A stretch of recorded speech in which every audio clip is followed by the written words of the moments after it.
O casal está recebendo orientações de como é que vai andar no stand-up. Olha lá, vou encarar agora, vai começar. As orientações começaram. Vão encarar o stand-up. Vamos ver o que vai acontecer aí à frente. As orientações continuam. Parece que vai ser bom o negócio. Eles vão navegar bem aí. As orientações estão boas. O movimento começou.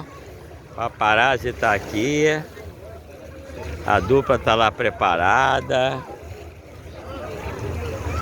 Barco ao mar. Barco ao mar sendo lavado. Os preparativos. Luciana está ali já preparada para encarar a parada, ó. O cara lavou, virou.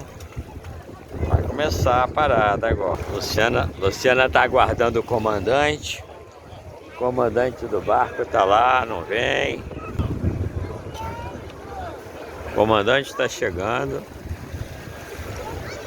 O comandante da embarcação. Agora vamos ver o que vai acontecer. Seja o que Deus quiser. Luciana já subiu. Agora as orientações já foram passadas. Seja o que Deus quiser. Olha lá. Agora tá tranquilo. Agora vai dar tudo certo. Isso. Primeira vez é sempre um problema, né? Luciana está preparada lá. Vai ajudar remando.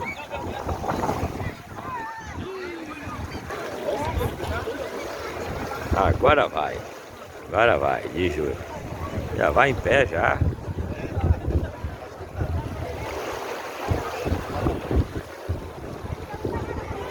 Olha, rapaz, que desenvoltura do casal.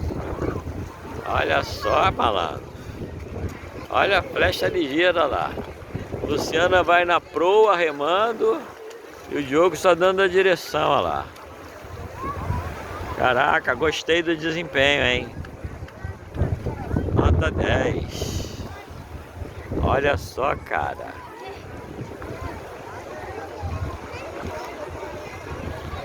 Olha, estão acelerando agora lá. Olha a desenvoltura, rapaz.